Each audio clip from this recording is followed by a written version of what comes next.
শুভ সন্ধ্যা। পরমেশ্বর ভগবানের নাম স্মরণ করে আমরা আজকের সান্ধ্যকালীন আধ্যাত্মিক অনুষ্ঠান শুরু করছি।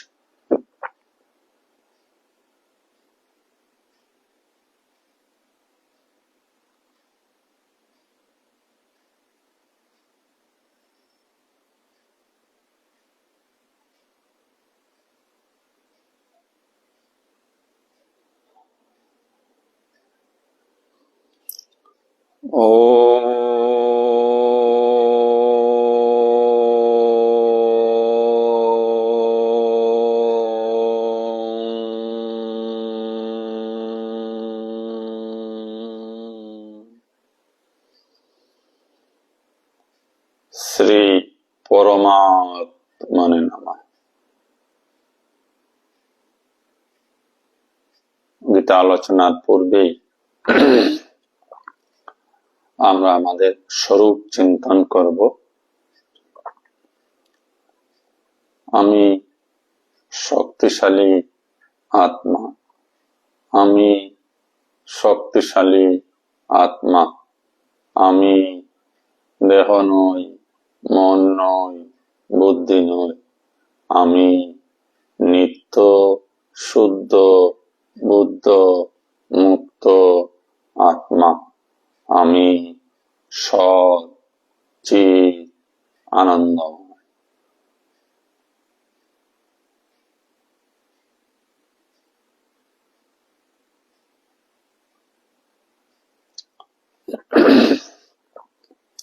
গতদিনের ফেসবুক লাইভ অনুষ্ঠানে আমরা শ্রীমৎ ভগবদ গীতা দশম অধ্যায় বিভূতি যোগে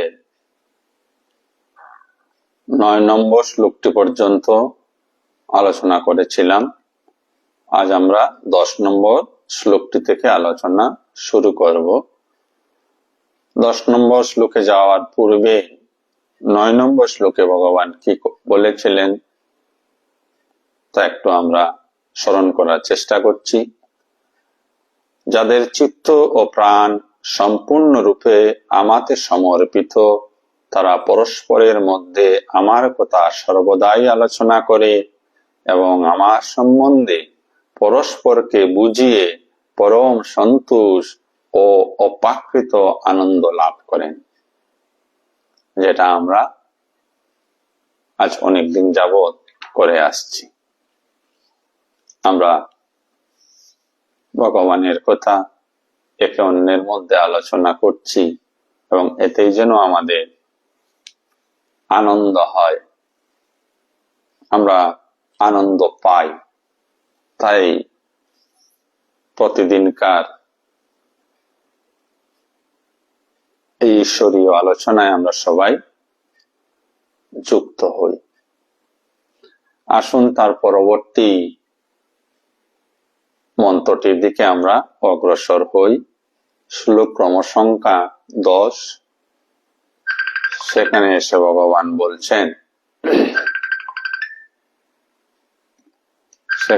ভগবান বলছেন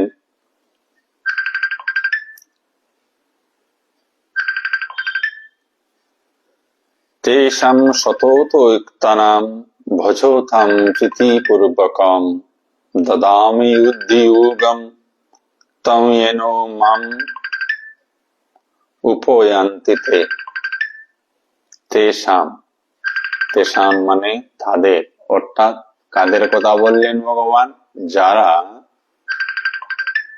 ঈশ্বরের কথা পরস্পরের মধ্যে আলোচনা করেন এবং আনন্দ লাভ করেন, তাদের কথা বলছেন। সতত যুক্ত নাম, নিত্য যুক্ত হয়ে, সর্বদা যুক্ত হয়ে, ভজতাম ভজনা করেন, প্রীতিপূর্বকম প্রীতিপূর্বক। সেই ভক্তরা বা সেই মানুষেরা সর্বদা আনন্দের সঙ্গে ঈশ্বরের ভজনা করেন। দদামি বুদ্ধিযোগম, দদামি মানে দান করি, বুদ্ধিযোগম বুদ্ধি, বুদ্ধি যোগ আমি দান করি, তম येन মাম উপয়ান্তি তে, তম সেই, যেন যার দ্বারা মাম আমাকে, উপয়ান্তি প্রাপ্ত হন, তে তারা। অর্থাৎ যারা নিত্য বা সর্বদা ভগবান সম্পর্কীয় আলোচনা করেন, ঈশ্বর সম্পর্কীয় আলোচনায় যুক্ত হন প্রীতিপূর্বক, এই কথাটা স্মরণ করতে হবে, আমাদের স্মরণে রাখতে হবে, আনন্দের সহিত। আমরা কেহই যেন এই সৎসঙ্গ বা ঈশ্বরীয় আলোচনায় নিরানন্দের সঙ্গে নাসি। যেখানেই যে কোনো ঈশ্বরীয় আলোচনায় সৎসঙ্গে যুক্ত হবেন, আনন্দের সঙ্গে যুক্ত হবেন। কেন আনন্দ? ঈশ্বরের স্বরূপই হচ্ছে আনন্দময়। তাই মলিন বদন নিয়ে একদম গভীর হয়ে ঈশ্বরীয় কথা শোনার চেষ্টা করবেন না, আনন্দের সঙ্গে শুনুন।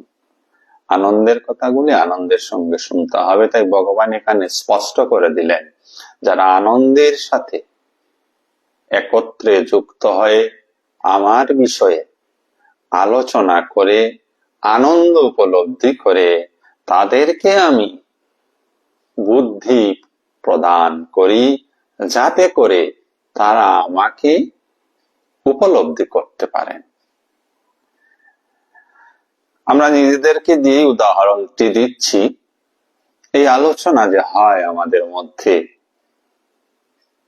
সে আলোচনায় আমরা কিন্তু কেউ কিছু জানি না, তথাপিও যখন আমরা আলোচনা করি,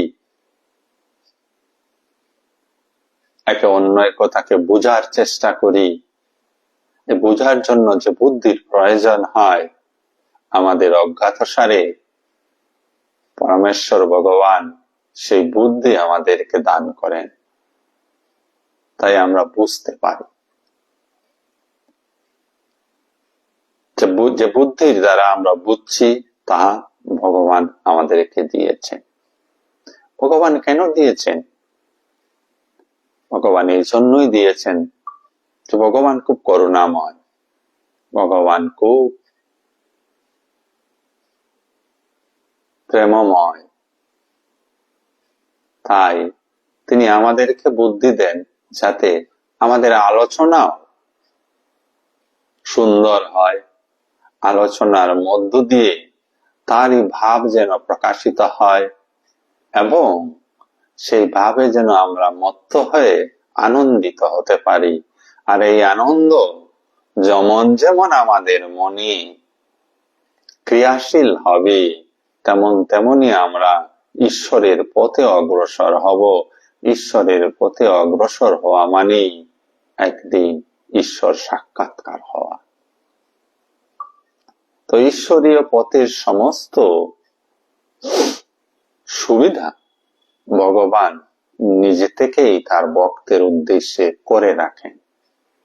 মানুষকে শুধুমাত্র যুক্ত হতে হয় ঈশ্বরের সাথে, বাকি সব কাজ ভগবান নিজেই করে দেন। এই যে আমরা বলি এখন নিজেদের মধ্যে, যাহা একটু বুঝেছি, এই কথাটা একটু বুঝেছি, এই বুঝাটা ভগবানই বুঝিয়ে দিচ্ছেন। তিনি না বুঝালে আমরা বিন্দু মাত্র বুঝতেও পারবো না। তাই নিজের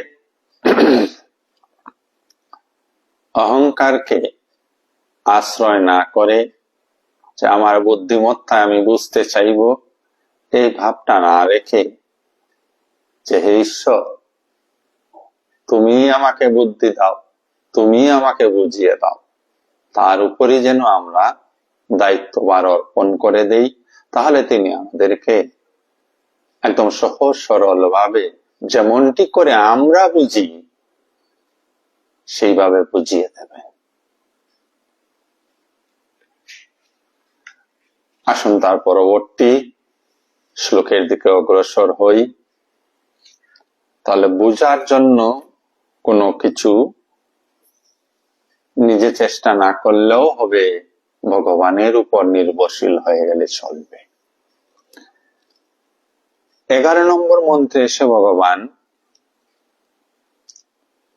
আরো সুন্দর ভরসাপূর্ণ কথা বলছেন, যা নিশ্চয়ই আমাদেরকে ঈশ্বরীয় পথে অগ্রসর হওয়ার পক্ষে আরো অধিক সহায়ক হবে।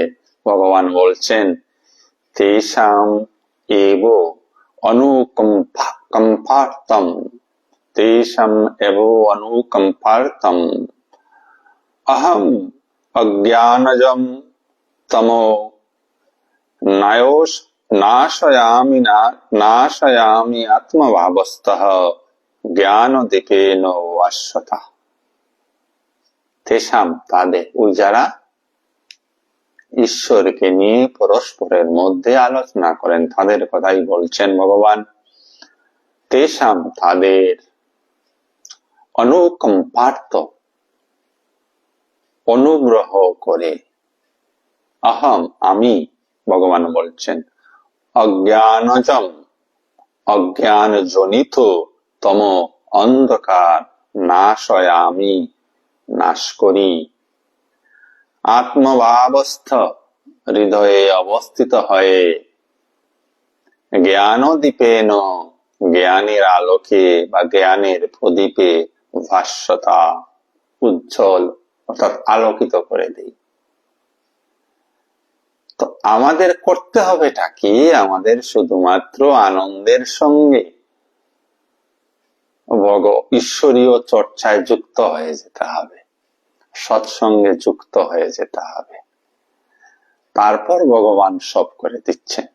10 নম্বর শ্লোকে ভগবান বললেন, যারা যারা আমার কে নিয়ে আলোচনা করবে সদা সর্বদা, আমি তাদের বুদ্ধির যোগান ধরি, যাতে তারা বুদ্ধি দিয়ে আমাকে উপলব্ধি করতে পারে। 11 নম্বর মন্ত্রে এসে সেই পরম দয়াল ভগবান বলছেন, আমি তাদের অনুগ্রহ করে অনুকম্পার সহিত তাদের অজ্ঞান জনিত অন্ধকার নাশ করি এবং তাদের হৃদয়ে অবস্থিত হয়ে জ্ঞানের প্রদীপকে উজ্জ্বল করে জ্বালিয়ে দিই। কি বলতে চাইছেন ভগবান? ভগবানের কৃপা কি এই শ্লোকটির মধ্যে তিনি পরিস্পুষ্ট করে তুললেন। কি অপূর্ব করুণাময়! অন্ধকার মিটে যাওয়া মানে কি? সমস্ত জ্বালা যন্ত্রণা সুখ দুঃখ আহা সব শেষ হয়ে যাওয়া, এক সাবলীল সুস্থ স্বাভাবিক সুন্দর সহজ জীবন। ভগবান বলছে, এটা আমি তোমাকে উপহার দেব, তুমি শুধু আমার কথা আলোচনা করো, তোমরা সবাই মিলে আমার কথা আলোচনা করো।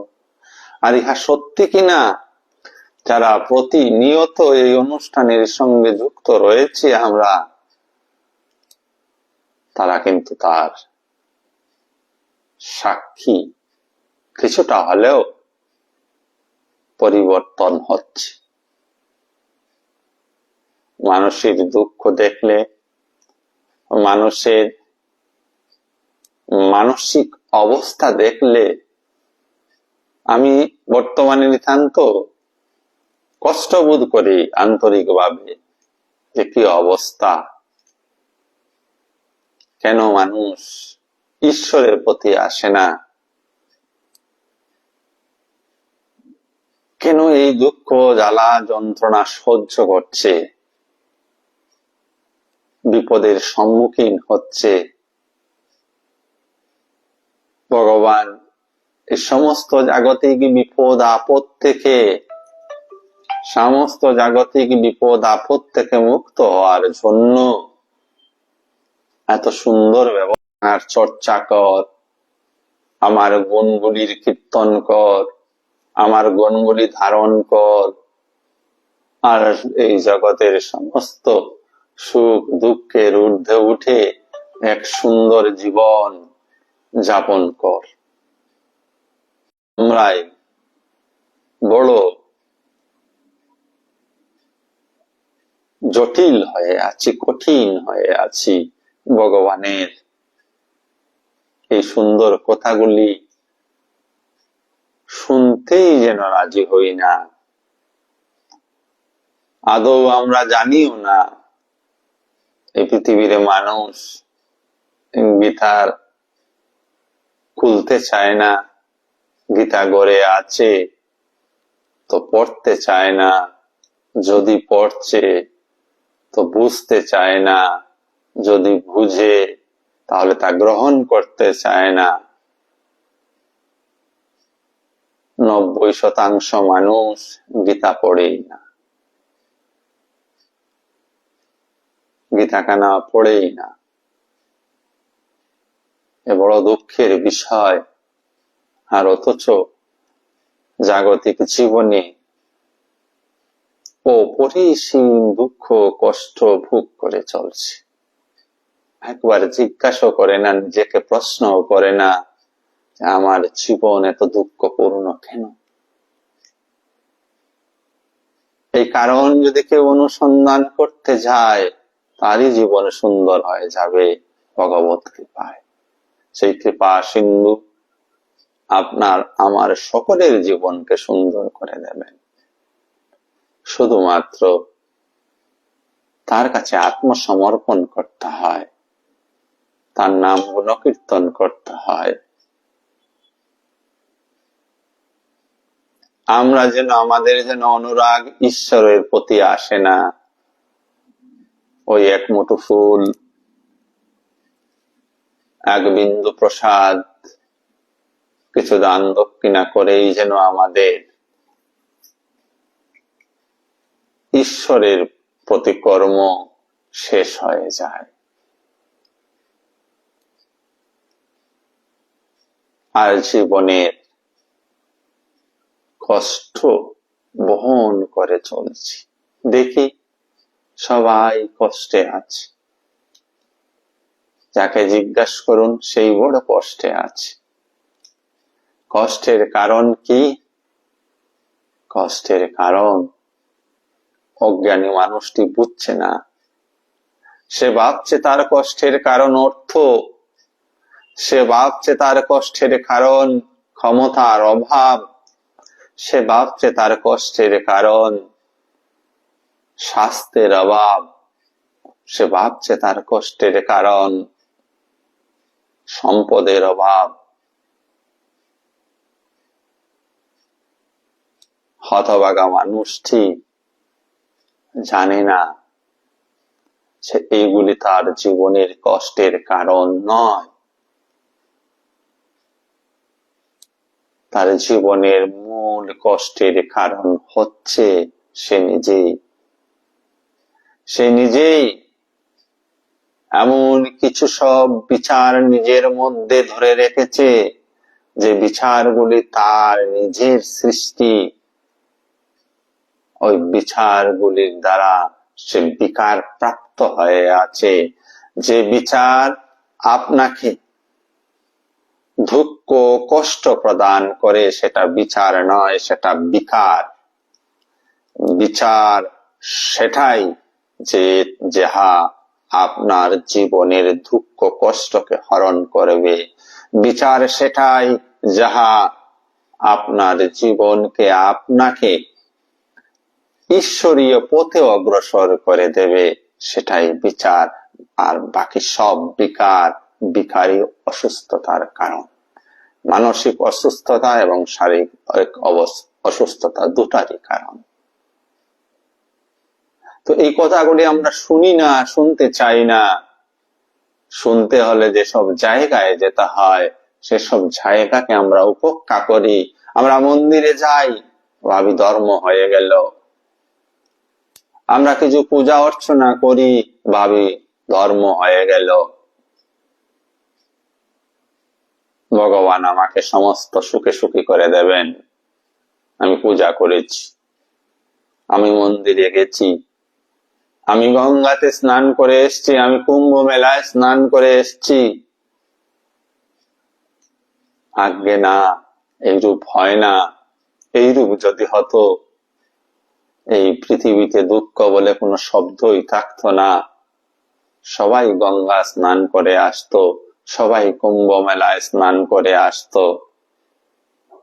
কিন্তু দেখা যাচ্ছে কি, পূজা করে,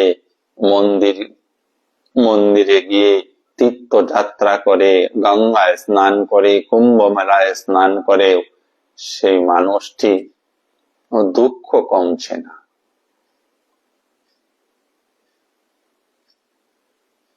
গঙ্গা নদী প্রবাহমান, কুম্ভ মেলায় জল প্রবাহমান চলছে। কালে কথা প্রসঙ্গে কাজের সঙ্গে কথা হচ্ছিল, বলছিলাম যে একজন ডুব দিল গঙ্গার জলে বা ত্রিবেণী সঙ্গমে, যে আমার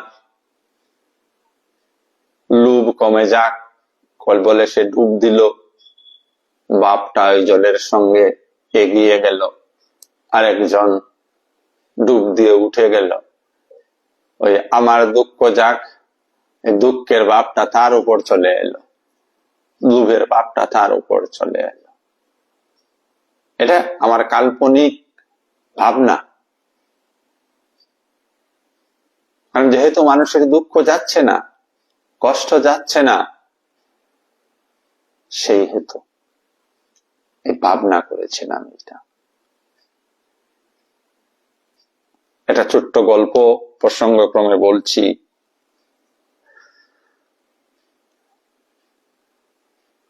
এই গ্রামের পাশে জঙ্গল ছিল, বন ছিল, সেখানে সাধু বাবা থাকতেন। তো সাধু বাবা মানুষের জাগতিক দুঃখ কষ্ট লাঘব করার চেষ্টা করতেন। তার জন্য তিনি কিছু এই বন জঙ্গলে পাওয়া যায় এরকম জড়িবুটি কুচি দিতেন।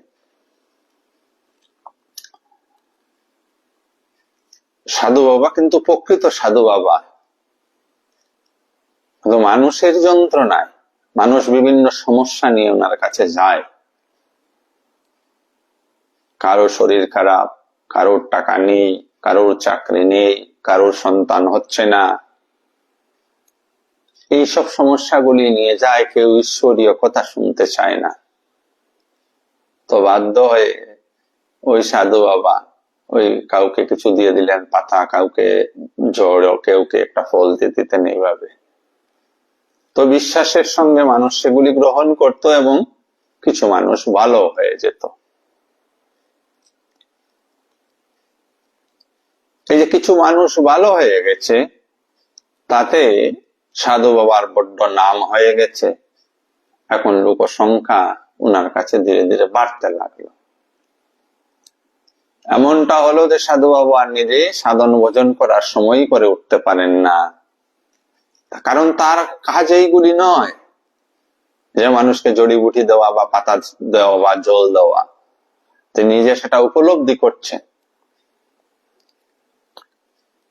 তাই এই সমস্যায় থেকে এখন সাধু বাবা নিজেই সমস্যাগ্রস্ত হয়ে গেছেন মানুষের যন্ত্রণায়। সমস্যার হাত থেকে কিভাবে রক্ষা পাওয়া যায় তিনি ভাবতে শুরু করলেন, এবং ভাবতে ভাবতে বললেন গ্রামবাসীকে যে তোমরা গ্রামের যে বড় মন্দিরটি আছে, ওই মন্দিরে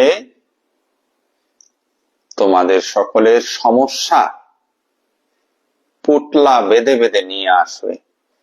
বারবার তোমরা আমার কাছে আসা যাওয়া করো, তা আর আসতে হবে না। আমি একদিনেই প্রত্যেকের সমস্যার সমাধান করে দেব। কিন্তু সমস্যাগুলি পুটলায় বেঁধে নিয়ে আসবে, কেউ কাউকে দেখাবে না।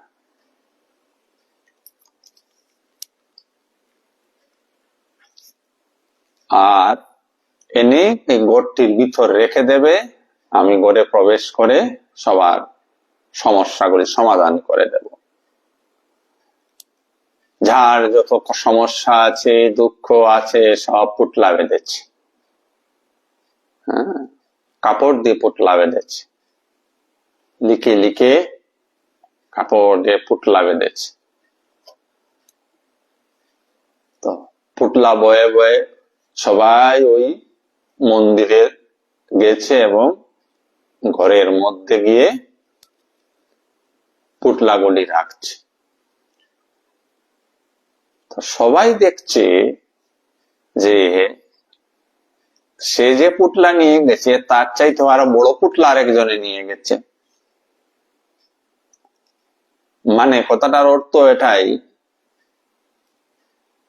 যে যদি এ একটা তার সমস্যার পুটলা নিয়ে গেছে, তা হয়তো বা সাইজে এত বড়, আরেকজনের চাইতে বড়টা নিয়ে গেছে, তাই মানুষের মধ্যে একটা ভাবনার সৃষ্টি হয়ে গেল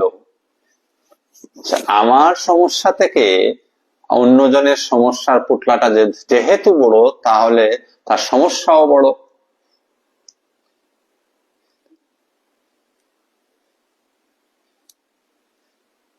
তাই মানুষ কিছুটা ভয় পেয়ে গেল।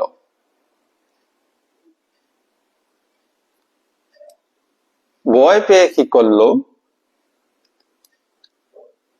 সবাই আবার নিজ নিজ পুটলা ফিরিয়ে নেওয়ার চেষ্টা শুরু করে দিল। কারণ ওই পুটলাগুলিতে কোনো নাম নেই, কাপড়ে বাঁধা শুধু।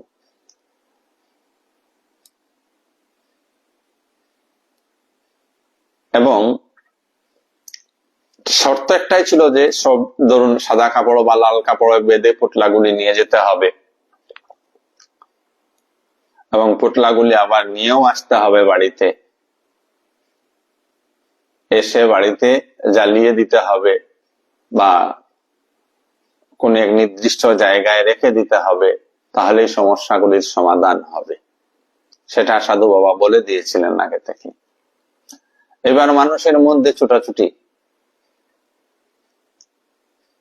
যখন সাধু বাবা ঘরে ঢুকলেন, ঘরে কেউ নেই, তিনি বেরিয়ে গেলেন। এবার মানুষের মধ্যে ছুটোছুটি যে নিজের সঠিক পুটলাটা নিয়ে যাওয়ার। যদি বদলি করে ছোট সমস্যার পুটলাটা, আমার ছোট সমস্যার পুটলা অন্য একজন নিয়ে যায়, তার বড় সমস্যার পুটলা আমি নিয়ে বাড়িতে নিয়ে যাব, তাহলে আমার আরো হয়তো বা সমস্যা হতে পারে। মানুষের ছোটাছুটি শুরু হয়ে গেল। আর এমন ছোটাছুটি শুরু হলো, কেউ আর পুটলা নিয়ে বাড়িতে যেতে পারলো না। সব লড়াইতে মত্ত ঝগড়া শুরু হয়ে গেল, আর সব পুটলা চিড়ে ফিরে একাকার হয়ে গেল। তখন সাধু বাবা আবার বেরিয়ে এসে বললেন, তোমরা কি বুঝলে? প্রত্যেকেই তোমরা আমার কাছে যাও, গিয়ে বলো আমার সমস্যাই বিরাট সমস্যা। এই যে দেখলে একজনের চাইতে আর একজনের পুটলা বড়, সবাই সমস্যাগ্রস্ত হয়ে আছে। আর এই সমস্যার সমাধান যদি চাও, তাহলে অবশ্যই ঈশ্বরের শরণাপন্ন হও। কোন জাগতিক সমস্যা চিরতরে নিবৃত্ত হবে না, যতদিন না পর্যন্ত আমরা নিজেদেরকে ঈশ্বরে সমর্পণ করতে পারি। তাই ভগবান শ্রীকৃষ্ণ প্রস্তুত 11 নম্বর শ্লোকে বললেন, যারা আমার ভোজনা করে পরস্পরের মধ্যে প্রীতিপূর্বকম আনন্দের সহিত আমি তাদের বুদ্ধি যেমন দান করি, সেই বুদ্ধির দ্বারা সে আত্মতত্ত্ব, ঈশ্বর তত্ত্ব, জগৎ তত্ত্বকে বুঝতে সক্ষম হয়, আমাকে উপলব্ধি করতে সক্ষম হয়। আর আমি অনুকম্পাবশত সেই ভক্তের হৃদয়ের সমস্ত অজ্ঞানতা, সমস্ত অন্ধকার দূর করি এবং তার হৃদয়ে আমি অবস্থিত হয়ে তাকে জ্ঞানের আলোকে আলোকিত করে দেই। অন্ধকার মানে দুঃখ, আলোক মানেই সর্ব আনন্দ। তাই সৎসঙ্গ বা সাধ্যায় বা ঈশ্বরীয় আলোচনা, এগুলি সর্বদা আমাদেরকে যুক্ত থাকা নিতান্ত প্রয়োজন। ইহা ব্যতীত আমরা সাংসারিক সুখ দুঃখের হাত থেকে পরিত্রাণ পাব না। দুঃখের হাত থেকে, হতাশার হাত থেকে পরিত্রাণ পেতে হলে ভগবান শ্রীকৃষ্ণ আগেও বলছেন, স্বল্পমস্য ধর্মস্য ত্রায়তে মহানবয়াৎ। অল্প অল্প যদি ঈশ্বরের কথা চিন্তন করা যায়, ঈশ্বরকে নিয়ে সংসার করা যায়, তাহলে ঈশ্বর নিজে প্রতিশ্রুতিবদ্ধ যে মানুষের জীবনের বড় বড় বিপদ থেকে সে রক্ষা পেতে পারে। আর এইখানেও প্রস্তুত 11 নম্বর মন্ত্রেও ভগবান সেই কথারই পুনরাবৃত্তি করছেন। সবাই আমরা যেন ঈশ্বরের আলোচনায়, ঈশ্বরকে নিয়ে থাকার এক মন তৈরি করতে পারি, নতুবা এই জাগতিক দুঃখের হাত থেকে রক্ষা পাওয়া যাবে না। সে যতই পূজা করুন, সে যতই উপবাস থাকুন, সে যতই তীর্থযাত্রা করুন, যেখানেই স্নান করে আসুন না কেন, এই সমস্ত কিছু ধর্মের বহির অঙ্গ। ধর্মের বহিরঙ্গতায় আন্তরিক শান্তি আসবে না। আন্তরিক শান্তি আসবে একমাত্র মন যখন অন্তর্মুখী হবে। নিজেকে প্রশ্ন করতে মন যখন শিখবে যে আমার জীবনে এত কষ্ট কেন, কারণ কি? এই ঘটনা, প্রত্যেকটি কার্যের পেছনে একটি কারণ লুকায়িত রয়েছে। যেমন আপনি কিছুক্ষণ পর ভাত খাবেন, ভাত খাওয়াটা যদি কার্য হয়, তার কারণ হচ্ছে ক্ষিধা। ক্ষিধা পেয়েছে বলে আপনি ভাত খাবেন। ঠিক তদ্রূপ ভাবে এই কার্য কারণ সম্বন্ধে সমস্ত এই প্রাকৃতিক জগৎ চলছে। আমার আজ সকালে একটা সুন্দর ভাবনা মনে আসছিল, তাই আপনাদের সঙ্গে শেয়ার করছি। যে ভগবান কি পরম করুণাশীল, এই জগৎ যখন সৃষ্টি করলেন, এমন ভাবে সৃষ্টি করলেন যে প্রতিটি বস্তু, এই জগতের প্রতিটি বস্তু তার নিজস্ব এক পরিসীমার মধ্যে সে সুন্দরভাবে ঘুরে বেড়াচ্ছে। এক নিয়ম তৈরি করে দিলেন, সূর্য উঠবে, সূর্য একটা সময়ে পৃথিবীর প্রদক্ষিণের ফলে পৃথিবীর অন্য প্রান্তকে আলোকিত করবে, বাতাস বইবে, আকাশ থাকবে, আগুন জ্বলবে, মানুষের খাদ্যবস্তু এই মাটি থেকে উৎপন্ন হবে, পশুদের খাদ্যবস্তু, কীট পতঙ্গদের খাদ্যবস্তু এই ভূমি থেকে উৎপন্ন হবে, উপর থেকে প্রত্যেক বস্তু নিচে আসবে। একটিবার ওই কথাটা থেকে ভাবুন, আমরা যখন উপরে ডিল দিচ্ছি, নিচে পড়ছে সবাই জানি। যদি ওই সিস্টেমটা বিপরীত হয়ে যেত, কি অবস্থা হতো? আমরা যত্রতত্র ময়লা ফেলি, যত্রতত্র আবর্জনা ফেলি, যত্রতত্র যা কিছু ইচ্ছা করি।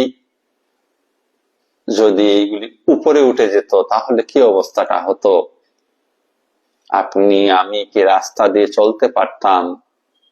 ওইগুলো কখন মুখের মধ্যে চিপসের প্যাকেট ঢুকে যাচ্ছে, নাকের মধ্যে তুলো ঢুকে যাচ্ছে বা কানের মধ্যে পাথর ঢুকে যাচ্ছে, সবগুলো যদি পৃথিবীতে ভাসমান হয়ে থাকত, যদি ওই মাধ্যাকর্ষণ শক্তির ফলে নিচে না আসতো, কি অবস্থাটা হতো?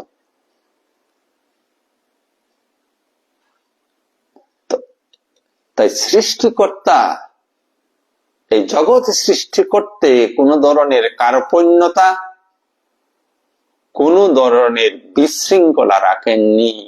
একমাত্র মানুষ, পৃথিবীর অন্যান্য জীবগুলিও কিন্তু ভগবানের দেওয়া নিয়মের মধ্য দিয়েই চলছে। দেখবেন একটি গরু রাত্র হলেই সে আর ঘাস খায় না, সে আপনা আপনি তার আশ্রয়স্থলে চলে যায় এবং জাবর কাটতে থাকে। কুকুরটিও সেই রূপ, বিড়ালটিও সেই রূপ করছে, পাখিগুলিও সেই রূপ করছে। পাখিকে রাত্রেবেলা আপনি খেতে দেখবেন না। ব্যতিক্রমী শুধু মানুষ, মানুষ বুদ্ধিমান।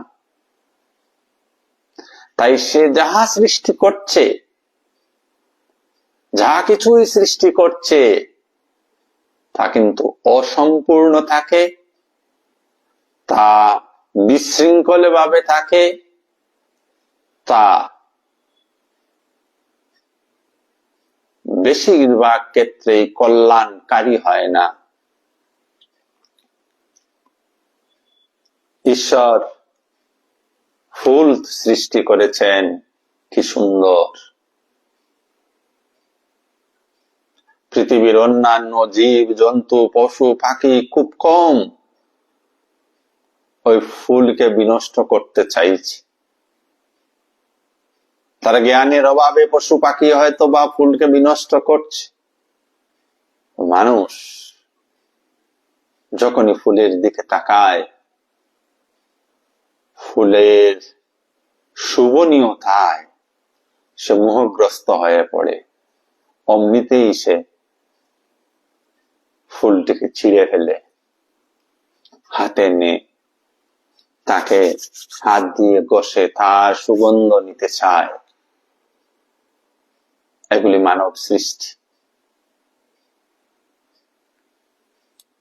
মানুষ ঘর তৈরি করছে, বাড়ি তৈরি করছে, বিভিন্ন বৈজ্ঞানিক আবিষ্কার করে চলছে। তা যেমন মানুষের সুবিধা প্রদানকারী, ঠিক সমভাবে এই পৃথিবীকে ধ্বংস করার জন্য দায়ী।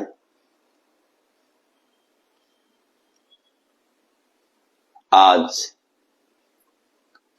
মানুষ অট্টালিকার পর অট্টালিকা তৈরি করছে, মারণাস্ত্রের পর মারণাস্ত্র তৈরি করছে, যাতায়াত ব্যবস্থার সুগমতার জন্য একটির পর একটি দ্রুতগামী যানবাহনের তৈরি করে চলছে,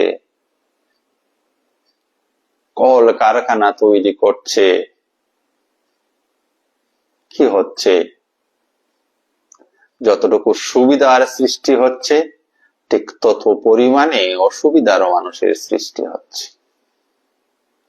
তাই বলা হয় ঈশ্বর সৃষ্ট সবকিছু সুন্দর, মানুষ সৃষ্ট সবকিছুর মধ্যে প্রচন্ড অসুন্দরতা, প্রচন্ড ধ্বংসাত্মক দিক রয়েছে। তো এইগুলি মানুষ জানবে কোথা থেকে? মানুষকে শাস্ত্রের কাছে আসতে হবে, মানুষকে গীতার কাছে আসতে হবে। দৈনন্দিন জীবনের ছুটাছুটির মধ্যে কিছুটা সময় মুনি ঋষিদের দেওয়া, ভগবানের শ্রীকৃষ্ণের দেওয়া, সদ্গুরুদের দেওয়া, মহাপুরুষদের দেওয়া উপদেশগুলিকে বুঝার চেষ্টা করতে হবে, সৎসঙ্গে আসতে হবে, নতুবা স্বাধ্যায় করতে হবে। সৎসঙ্গ কেন বলা হয়, মাহাত্ম্য কি সৎসঙ্গের, যা হয়তোবা আমি নিজে পড়ে বুঝে উঠতে পারবো না, তা হয়তো আমি সৎসঙ্গে গেলে বুঝতে সক্ষম হয়ে যাব। তাই প্রয়োজন, যারা আজ এই অনুষ্ঠানে এই মুহূর্তে উপস্থিত রয়েছেন, করজোড়ে নিবেদন করছি, গীতাখানা পড়বেন। যে শ্লোকগুলি আমরা আলোচনা করি, অন্তত এই শ্লোকগুলি রাত্রে হোক, সকালে হোক, পরদিন সকালে হোক একবার পড়বেন। যাদের ঘরে গীতা গ্রন্থখানা নেই, স্বল্প দামে গীতা গ্রন্থখানা পাওয়া যায়, গ্রন্থখানা নিয়ে আসবেন। আবার এই আধ্যাত্মিকতার অহংকারও রাখবেন না যে আমি গীতা অনেকবার পড়ে নিয়েছি, আমি গীতা সব বুঝে গেছি। কিছু বুঝিনি, আমরা কিছু বুঝিনি। গীতার একটা শব্দও বোঝা হয়নি। তিনি যদি বুঝিয়ে না দেন, 10 নম্বর মন্ত্রে তাই ভগবান বলেছেন, আমি বুঝিয়ে দেই, আমি সেই বুদ্ধি প্রদান করি, তুমি যেন এটা বুঝো। তো এই অহংকারিতা যেন নিয়ে না আসি, আমি 20 বার গীতা এমুর থেকে অমুর পড়ে নিয়েছি, আমি সব বুঝে গেছি। কিচ্ছু বুঝিনি।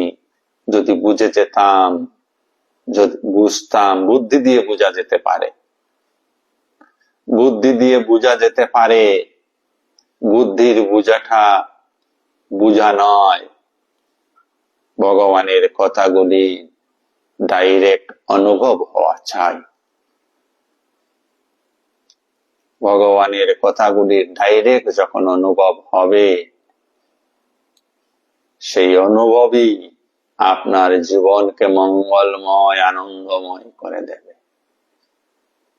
বুঝেন অনেকেই, বড় লেকচার অনেকেই দিতে পারবেন, গীতা সম্পর্কে অনেক রিসার্চ হচ্ছে, অনেক প্রফেসর রয়েছেন, লম্বা লম্বা থিসিস লিখছেন, কিন্তু না, ওই থিসিস লিখলে হবে না।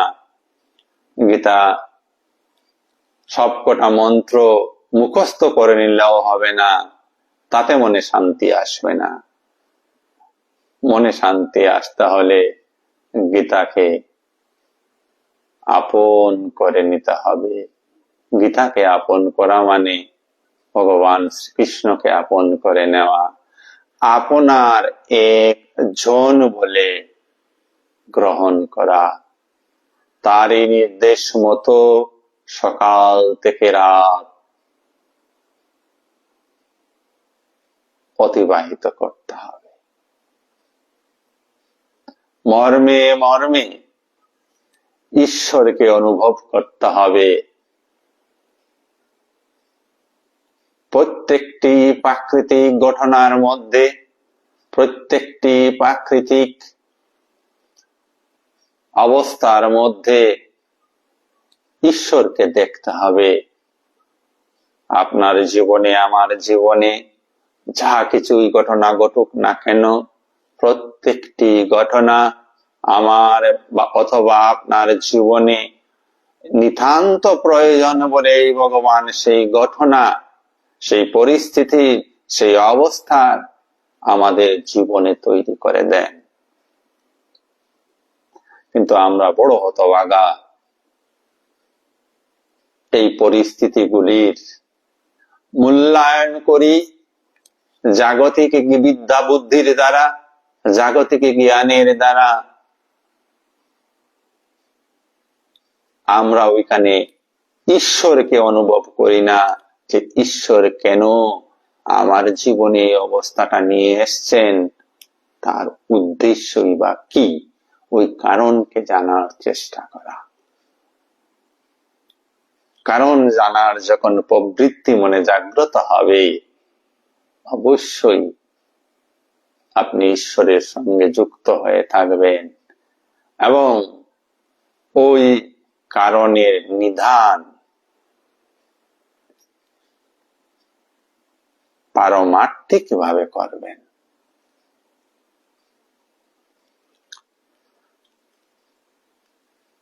ঈশ্বরের সঙ্গে যেন সদা সর্বদা আমরা যুক্ত হয়ে থাকি। আসুন তার পরবর্তী মন্ত্রের দিকে আমরা অগ্রসর হই। এখানে দুইটি মন্ত্র একসঙ্গে বলা হচ্ছে। 12 এবং 13 নম্বর মন্ত্র অর্জুন উবাচ। এতক্ষণ অর্জুন বা আমরা সবাই অর্জুন রূপে আমরা সবাই ভগবান শ্রীকৃষ্ণের কথা শুনলাম। এবার অর্জুনের মনে যেসব প্রশ্নের উদয় হয়েছে, নিশ্চয় নিশ্চিত রূপে সেসব প্রশ্ন আমাদের মনেও কিছুটা উদয় হওয়ার উচিত। আসুন দেখি কি প্রশ্ন করলেন বা কি জানতে চাইলেন অর্জুন ভগবানের নিকট থেকে।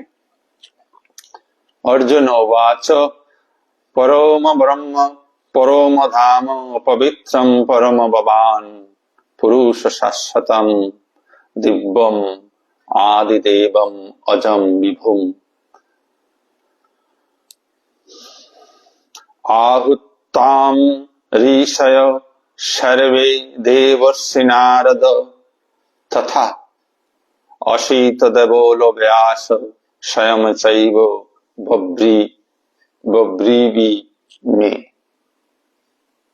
অর্জুন বলিলেন, তুমি পরম ব্রহ্ম, পরম ধাম, পরম পবিত্র ও পরম পুরুষ।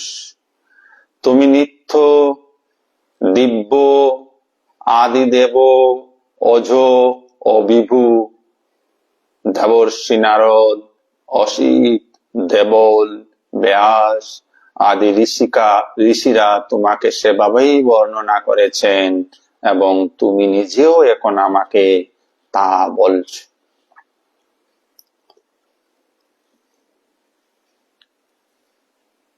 এটা অর্জুন কেন বলতে পারলেন? এই মন্ত্র দুটির মধ্য দিয়ে অর্জুন এটা প্রমাণ করে দিলেন যে কি তিনি কিছু কিছু শাস্ত্র অধ্যয়ন করেছিলেন। আগেকার দিনে বানপ্রস্থ বলে একটা আশ্রম ছিল। সবাইকে গুরুকুলে গিয়ে শিক্ষা নিতে হতো, শাস্ত্রের শিক্ষা। অর্জুনরা যেহেতু ক্ষত্রিয় ছিলেন, তাই তারাও গুরুগৃহে গিয়েছিলেন, শাস্ত্র শিক্ষার পাশাপাশি অস্ত্র শিক্ষাও করেছিলেন। সেই সময় তিনি এইসব কথা জানতে পেরেছিলেন। তাই তিনি অকপটে বললেন, তুমি পরম ব্রহ্ম, তুমি পরম ধাম, পরম পবিত্র, পরম পুরুষ। তুমি নিত্য, তুমি দিব্য, তুমি আদি দেব। আদি মানে সব কিছুর আগে। অজ, তোমার মৃত্যু হয় না। বিভু, তুমি বিশাল বিশাল। আর এইসব কথা মহর্ষি নারদ, অসিত, দেবল, ব্যাস প্রভৃতি মুনি ঋষিরাগণ আগে বলেছিলেন। আজ তোমার নিকট থেকে জানলাম। দুইটা জ্ঞানের কথা এখানে বলা হলো। একটা তিনি জেনেছিলেন ঋষিদের কাছ থেকে।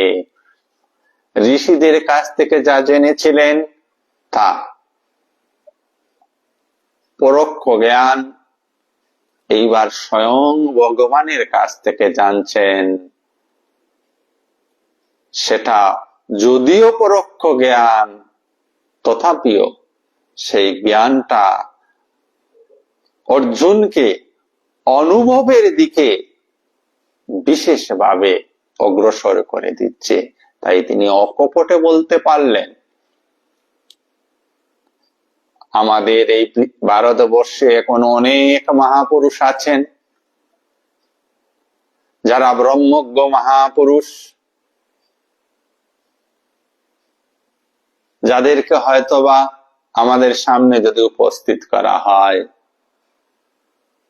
আমাদের মনের দুর্বলতায়, শাস্ত্রের অজ্ঞানতার জন্য আমরা হয়তো উনাকে এইভাবে সম্বোধনই করতে পারবো না। তাই গীতার জ্ঞানকে ধারণ করতে হলে প্রথমে গীতাখানাকে অধ্যয়ন করার অভ্যাস করে তুলতে হবে এবং কালে সময়ে একদিন আপনার কাছে ওই গীতার জ্ঞানের গভীর রহস্য আপনা থেকেই উন্মোচন হবে। সে পরম দয়াল পরমেশ্বর ভগবানের অনুকম্পাতে। তার জন্য নিত্য সর্বদা ঈশ্বরের সঙ্গে যুক্ত হয়ে থাকতে হবে, তার গুণগান করতে হবে, সৎসঙ্গ করতে হবে, তাকে নিয়ে আলোচনা করতে হবে। যত বেশি আমরা ঈশ্বরীয় আলোচনায় ব্যস্ত থাকবো, করতে পারবো, তত বেশি আমরা তার অনুগ্রহ লাভে, কৃপা লাগবে, ধন্য হব। আসুন তার পরবর্তী 14 নম্বর মন্ত্রটি আমরা আলোচনা করি।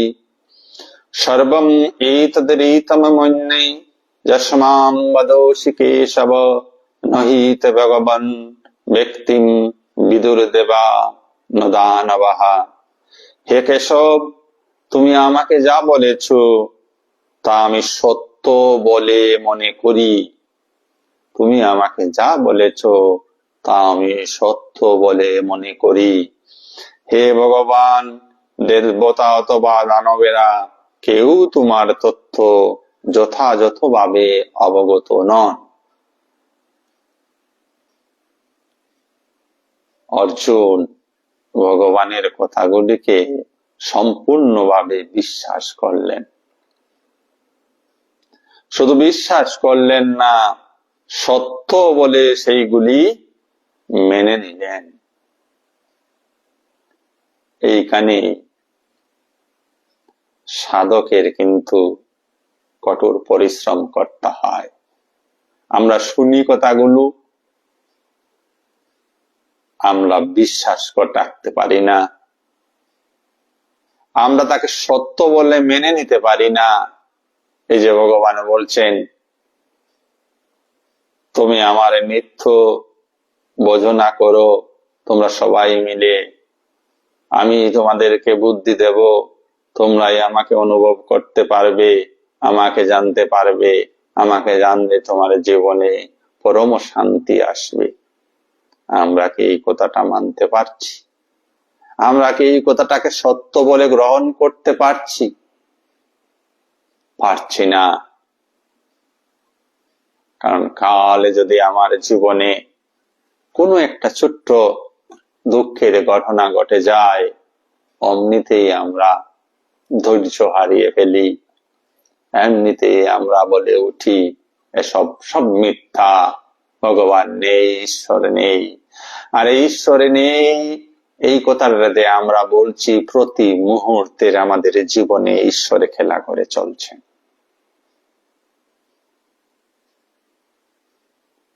আমরা মানতে রাজি নই, বিশ্বাস করতে রাজি নই। তাহলে পরম সুখ বা শান্তি যদি অনুভব করতে হয়, প্রথমে শাস্ত্র বাক্যে বিশ্বাস, গুরু বাক্যে বিশ্বাস এবং নিজের উপর অফুরন্ত বিশ্বাসের প্রয়োজন। যে যাহা শাস্ত্রে বলা হয়েছে, যা গুরু বলেছেন, তাহাই একমাত্র সত্য। আমার বুদ্ধি বা এই জগৎ যদি কিছু সত্য বলে বুঝে থাকে, তা সত্যি সত্য নয়, তাহা মিথ্যা বটে।